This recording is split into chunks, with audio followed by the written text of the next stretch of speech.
कि धीरे धीरे रे मनवा धीरे सब कुछ होए, माली सींचे 100 घड़ा ऋतु आए फल आए।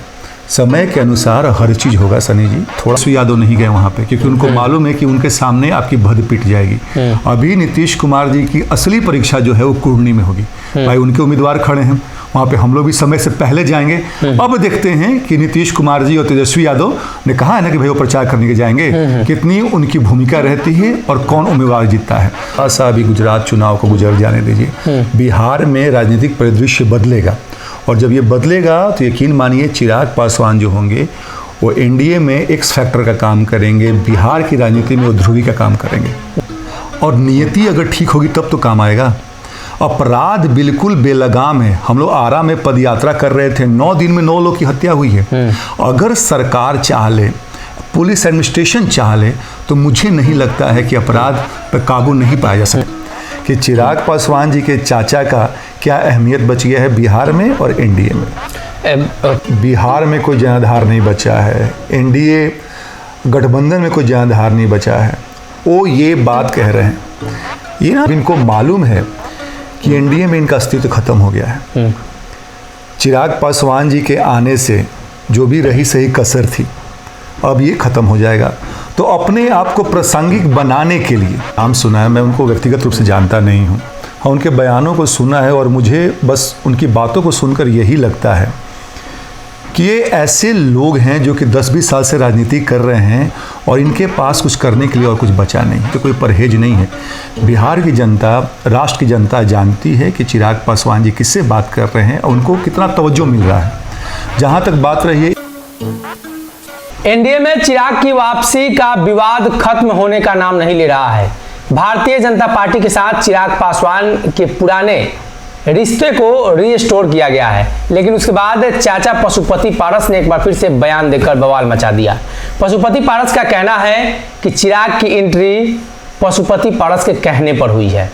अब इसके बाद लोक जनशक्ति पार्टी रामविलास की तरफ से क्या कुछ बयान आता है और उस बयान पर पशुपति पारस कैसे प्रतिक्रिया देते हैं, इसका जवाब रहेगा, इसका इंतजार रहेगा। लेकिन हमारे साथ विनीत सिंह हैं, लोजपा प्रवक्ता, जानेंगे इनसे कि आखिर ये जो बातचीत हुई थी, चिराग ने कहा कि हमारी बातचीत हुई थी अमित शाह से और पशुपति पारस कह रहे हैं कि हमने कहा तब उनकी एंट्री हुई।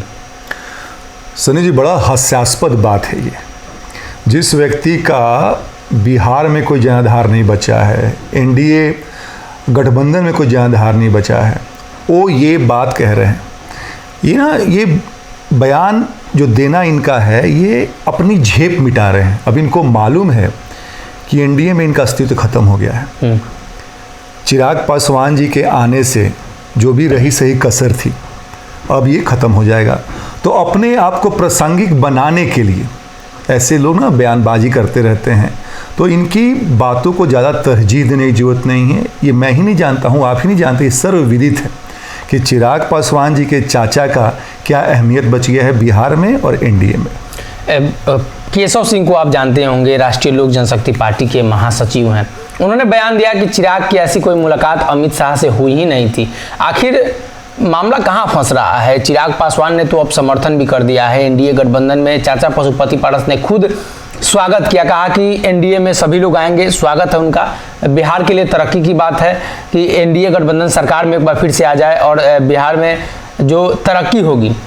नीतीश कुमार बार बार उपयोग कर रहे हैं कि भाजपा की A team B team, Lalan Singh बार बार बयान दे रहे हैं, तो केशव सिंह के बयान को आप कैसे ले रहे हैं? पहले तो मैं केशव सिंह जैसे शख्स का केवल नाम सुना है, मैं उनको व्यक्तिगत रूप से जानता नहीं हूँ, हाँ उनके बयानों को सुना है और मुझे बस उनकी बातों को सुनकर यही लगता है कि ये ऐसे लोग हैं जो कि 10-20 साल से राजनीति कर रहे हैं और इनके पास कुछ करने के लिए और कुछ बचा नहीं है। ना राजनीति में ये कुछ अचीव कर पाए हैं, ना सामाजिक जीवन में कुछ अचीव कर पाए हैं। अब आप ये बताइए कि ये कहते हैं कि अमित शाह जी से मुलाकात नहीं हुई है। भाई आपको खुश रहने के लिए आप कुछ भी बहाने बना ले, कुछ भी बातें कर ले, हमें उससे कोई परहेज नहीं है। बिहार की जनता, राष्ट्र की जनता जानती है कि चिराग पासवान जी किससे बात कर रहे हैं और उनको कितना तवज्जो मिल रहा है। जहाँ तक बात रही है ए टीम बी टीम कहने की, तो चिराग पासवान जी का जिस हिसाब से कद बढ़ा है सनी, या संगठन का कद बढ़ा है, हर पार्टी इस बात को समझती है, तभी हमें आमंत्रण मिलता है हर पार्टी से कि हमारे साथ आइए। आज बात हम लोग कर ले मोकामा गोपालगंज में चिराग पासवान जी पहुंचे तो नीतीश कुमार और तेजस्वी यादव नहीं गए वहां पे, क्योंकि उनको मालूम है कि उनके सामने आपकी भद पिट जाएगी। अभी नीतीश कुमार जी की असली परीक्षा जो है वो कुर्नी में होगी। भाई उनके उम्मीदवार खड़े हैं वहाँ पे, हम लोग भी समय से पहले जाएंगे। अब देखते हैं कि नीतीश कुमार जी और तेजस्वी यादव ने कहा है ना कि भाई वो प्रचार करने के जाएंगे, कितनी उनकी भूमिका रहती है और कौन उम्मीदवार जीतता है। तो जहाँ तक बात रही है राष्ट्रीय लोक जनशक्ति पार्टी के नेताओं की बात करने की, तो मुझे भी, मैं आपको एक सलाह दूंगा सनी बाबू की, इन लोगों को ज़्यादा तवज्जो ना दें, तरजीह ना दें, क्योंकि ना इनके पास कोई जनाधार है, ना कोई कहते हैं ना कि कोई सोच है जो कि समाज को या प्रदेश को किसी मंजिल की तरह, उत्थान की तरफ ले जाए। ये बस अनर्गल बातें करते रहते हैं, बयान देना उनका काम है। आप लोगों को तो कोई परहेज नहीं है एनडीए में पशुपति पारस रहे तो? नहीं, हमें परहेज बिल्कुल है, क्योंकि उस शख्स के साथ हम बिल्कुल नहीं रह सकते हैं जिसने पार्टी और परिवार को तोड़ा है। और मैं ये भी कहना चाहूँगा कि एनडीए के जो भी घटक दल है वो इस बात को समझे कि ये जो व्यक्ति माननीय मंत्री जी हैं ये भरोसा के लायक नहीं है, विश्वसनीय नहीं है। ये जब अपने परिवार का विश्वास खो चुके होंगे तो पार्टी में क्या करेंगे, आप और हम बिल्कुल समझते हैं। एक चर्चा आम हो गई है कि बातचीत जो आप लोगों की हुई अमित शाह से, उसके बाद दोनों पार्टियों के विलय पर मुहर लग सकती है। पुरानी लोक जनशक्ति पार्टी और बांग्ला छाप भी वापस आ सकता है, बशर्ते कि दोनों परिवार को एक होना होगा। क्या लगता है कि ऐसी कोई बातें हैं, ऐसी कोई संभावना है? जहाँ तक मुझे मालूम है अब तक इस बात की कोई संभावना नहीं है। हालांकि अगर दोनों पार्टियों की विलय की बात करें तो इसके निर्णय लेने वाले हमारे राष्ट्रीय अध्यक्ष चिराग पासवान जी होंगे, वो जो उचित समझे वो निर्णय लेंगे। मैं पार्टी का मामूली कार्यकर्ता हूँ, लेकिन मैं फिर से कहूँगा कि अगर एनडीए मुझे लगता है कि काफ़ी समझदार लोग हैं तो उनको इस बात का मालूम होना चाहिए कि इस पार्टी जो ये उनका गुट है या जो भी गुट का कह लें आप, इनका कोई जनाधार नहीं बचा है और वो बस एक लाइबिलिटी बन के एनडीए पे आएंगे तो उनका हट जाना ही बेहतर हो। चिराग के मंत्री को लेकर क्या कहेंगे? मंत्री बनाने को लेकर चर्चा है, आप लोगों ने पहले भी इस बात को उठाया है कि प्रधानमंत्री नरेंद्र मोदी को इस मसले पर ध्यान देना चाहिए। चिराग पासवान योग्य हैं और रामविलास पासवान की विरासत संभालने के साथ साथ बिहार को भी संभाल सकते हैं। बिल्कुल सही कहा आपने, लेकिन कहते हैं ना कि धीरे धीरे रे मनवा धीरे सब कुछ होए, माली सींचे 100 घड़ा ऋतु आए फल आए। समय के अनुसार हर चीज़ होगा सनी जी। थोड़ा सा अभी गुजरात चुनाव को गुजर जाने दीजिए, बिहार में राजनीतिक परिदृश्य बदलेगा और जब ये बदलेगा तो यकीन मानिए चिराग पासवान जो होंगे वो एनडीए में एक्स फैक्टर का काम करेंगे, बिहार की राजनीति में वो ध्रुवी का काम करेंगे। जी, बिहार में लगातार अपराध को लेकर चर्चा हो रही है। चिराग पासवान ने रोड मार्च भी किया, जमुई में धरना प्रदर्शन भी किया जी। क्या लगता है कि नीतीश कुमार गृह विभाग अपने पास लंबे वक्त से रखे हुए हैं और गृह विभाग के अंतर्गत जितने भी समस्याएं आ रही हैं उसमें कमी होने का नाम नहीं ले रहा है? भाई आपका अगर नीयत और नियति अगर ठीक होगी तब तो काम आएगा। अपराध बिल्कुल बेलगाम है। हम लोग आरा में पदयात्रा कर रहे थे, 9 दिन में 9 लोग की हत्या हुई है। अगर सरकार चाह ले, पुलिस एडमिनिस्ट्रेशन चाह ले तो मुझे नहीं लगता है कि अपराध पर काबू नहीं पाया जा सकता है।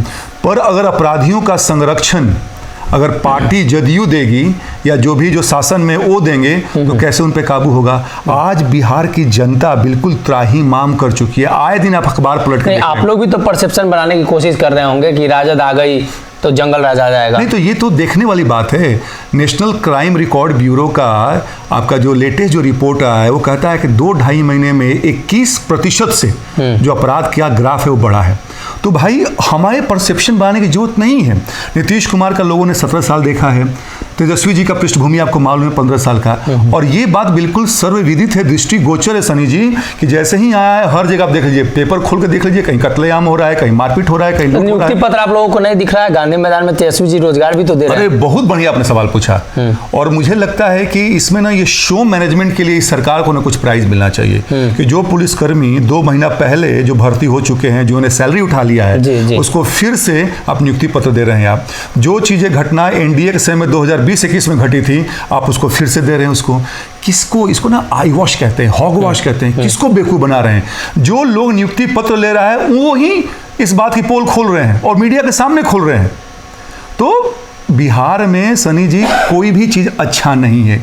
क्या अपराध की बात कर ले, क्या नौकरी की बात कर ले। तेजस्वी जी ने कहा था ना कि पहले कैबिनेट मीटिंग में एक साइन से 10 लाख की नौकरी, 4,000 5,000 वो भी जो पहले की जो नियुक्ति हो चुकी है उसको दिखाने के लिए आप दे रहे हैं। तो बिहार में अच्छा क्या चल रहा है? संबंध दोनों के सही हैं, आपको क्या लगता है? सीट बंटवारे को लेकर जो कुर्नी में नीतीश कुमार ने दावा ठोक दिया, तेजस्वी चाहते थे हम लड़ें। देखिए, ये नीतीश कुमार की भाग्य की बलहारी है कि ये जिस पार्टी में, जिस गठबंधन में रहते हैं, वहाँ पे उनका जो कद होता है थोड़ा सा बड़ा होता है। अब आप देख लें, राजद के साथ आते ही इन्होंने 2 मंत्रियों का इन्होंने क्या किया, कुर्बानी ले ली। ठीक है, वो भी सच्चाई बोलने पे। मुझे लगता है कि लालू प्रसाद यादव जी अपने पुत्र मोह में, तेजस्वी जी को सीएम बनाने के मोह में नीतीश कुमार जी के सामने बिल्कुल घुटना टेक चुके हैं। तो ये जो है, ये कन्वीनियंस का जो है ना, ये गठबंधन है। ये इंग्लिश में कहा होता है, you scratch my back, I will scratch your back. लेकिन फिर भी मैं कहता हूँ कि राजद को इस बात से बिल्कुल सावधान रहना चाहिए कि नीतीश कुमार फिर से कभी भी पलटी मारेंगे और इस बार मध्यावधि चुनाव होगा। मतलब तेजस्वी जी को आप आगाह कर रहे हैं? जी बिल्कुल। मध्यावधि चुनाव की आप बात कर रहे हैं, तो 24 में तो लोकसभा के चुनाव होने ही हैं। नहीं, हम बिहार चुनाव की बात कर रहे हैं। बिहार क्या 24 में ही हो जाएगा? देख लेते हैं आप, क्योंकि जो स्थिति चल रही है बिहार में और नीतीश कुमार की जो क्रियाकलाप रहा है विगत दिनों में, वो इस बात का द्योतक है, इस बात की तरफ इशारा करता है कि नीतीश कुमार फिर से पलटेंगे। भारतीय जनता पार्टी के साथ आप लोगों ने नए सिरे से फिर से एक बार शुरुआत की है। क्या लगता है कि एनडीए गठबंधन में आगे चलकर और भी दल जुड़ेंगे, या एनडीए में जो 24 का चुनाव होगा उसमें चिराग पासवान जमुई से चुनाव लड़ेंगे? तो जमुई से तो खबर आ रही है कि अशोक चौधरी को जदयू लड़ाने जा रही है, तो क्या चिराग पासवान हाजीपुर से लड़ेंगे या जमुई से लड़ेंगे? लोकतंत्र में आप कहीं से लड़ सकते हैं। अशोक चौधरी ने पहले भी चुनाव लड़ा था जो वहाँ से, जमुई से, और हार का सामना किया जब वो कांग्रेस में थे। तो जहाँ तक बात ये है कि चिराग जी कहाँ से लड़ेंगे, ये चिराग जी निर्णय लेंगे। जमुई हो या हाजीपुर हो, दोनों जो है कि जो जनता है चिराग जी को प्यार देती है, उनके बारे में अच्छा सोचती है और चाहती है कि हमारा कोई अगर संसद का कोई प्रतिनिधि हो तो चिराग पासवान जी जैसा हो। एक सवाल, ये आखिरी सवाल रहेगा आपसे। मुकेश सहनी महागठबंधन की तरफ रुख किए, समर्थन किया उन्होंने, यहाँ पे उन्होंने अपना उम्मीदवार उतारा। क्या परिस्थिति बन रही है, कैसा लग रहा है? मुकेश सहनी किस तरफ जाएंगे? इसलिए कि चिराग पासवान ने तो अपने आप को फिक्स कर लिया, वो महागठबंधन की तरफ फिक्स कर चुके थे, लेकिन ऐन मौके पर तेजस्वी ने भाव नहीं दिया। यह हो सकता है बातचीत नहीं बनी हो। देखिए, मुकेश सहनी जी का जो क्रेडिबिलिटी जो फैक्टर है ना, वो बड़ा मुझे लगता है कि हमेशा से सस्पिशियस में रहता है, क्योंकि विगत दिनों में कभी वो इधर जाते हैं, कभी उधर जाते हैं। आप एक बात बताइए, जिस समाज से वो आते हैं, अति पिछड़ा समाज से आते हैं और उसकी राजनीति करते हैं, तो इस चुनाव में उनको अति पिछड़ा को टिकट देना चाहिए था। भूमियार भाई को टिकट देने का एक ही मतलब है कि आप वोट काटना चाहते हैं। आप ये चाहते हैं कि महागठबंधन या एनडीए को ये बात दिखाएं कि भाई अगर आप हमें तरजीह नहीं देंगे तो हम आपको हराने का, वोट काटने का काम करेंगे। क्योंकि उनका जो काडर वोट है, जो निषाद काडर वोट है, 23,000 वोट है वहाँ पे कुर्नी में, वो उनसे रुष्ट है कि अगर आप बात करते हैं सहनी समुदाय का तो आपने हमें से टिकट किसी को क्यों नहीं दिया। तो यकीन मानिए सनी जी कि हम लोग भी कुर्नी पहुंचेंगे, मुकेश सहनी बिल्कुल मुंह की खाएंगे और जीत वहां पे एनडीए गठबंधन की ही होगी। प्लान बन चुका है, कब का शेड्यूल है कुर्नी चुनाव में जाने अभी का? नहीं बना है, लेकिन हाँ मुझे लगता है कि 5 तारीख को वहाँ मतदान है, तो उससे कम से कम 1 सप्ताह पहले हम सब पहुँचेंगे। और मैं एक बार बता दूँ आपको कि वहाँ पे अगर जीत होगी एनडीए की तो चिराग पासवान जी बिल्कुल एक्स फैक्टर होंगे। जी, चिराग पासवान नए सिरे से गठबंधन की शुरुआत कर चुके हैं और जब उनकी वापसी हुई एनडीए गठबंधन में तो ये चर्चा तेज हुई कि चिराग उस वोट बैंक को ट्रांसफर करा पाएंगे। हालांकि मोकामा और गोपालगंज चुनाव में चिराग पासवान एक्स फैक्टर साबित हुए, लेकिन कुर्नी चुनाव में अब देखने वाली बात हुई कि कैसे चिराग पासवान चुनाव प्रचार करते हैं, तो वहां का परिणाम क्या आता है, क्योंकि वहां पे भी पासवान समाज का जो वोटर है वो काफी एग्रेसिव है। बात की जाए तो वैशाली वो क्षेत्र है जहां से रामविलास पासवान लगातार Guinness book of world record दर्ज करा चुके हैं, और कहीं ना कहीं रामविलास पासवान ने वहां के लिए जो काम किया है उसका चिराग पासवान को बेनिफिट हमेशा मिला है। क्या इस बार भी चिराग पासवान को वैशाली के आसपास का क्षेत्र कुर्नी है उसका फायदा मिलता है? भारतीय जनता पार्टी जीत पाती है या तेजस्वी यादव एक बार फिर से यानी महागठबंधन जीत पाती है? अगर ये वीडियो पसंद आई और वह बिहार के राजनीति और बिहारियत से सरोकार रखेनी तो सब्सक्राइब बटन दबा के चैनल के सब्सक्राइब कर ली। ओजे एगो घंटी बा, ओकरा बटन दबा देला से कुल सटीक और मारक खबर रुआ मुफ्त में मिल जाई। अगर रुआ पत्रकारिता के हमनी के नया प्रयोग में सहयोग कर चाहतानी तो ज्वाइन बटन दबा दी। पेटीएम नंबर नोट कर ली 9386816700। धन्यवाद।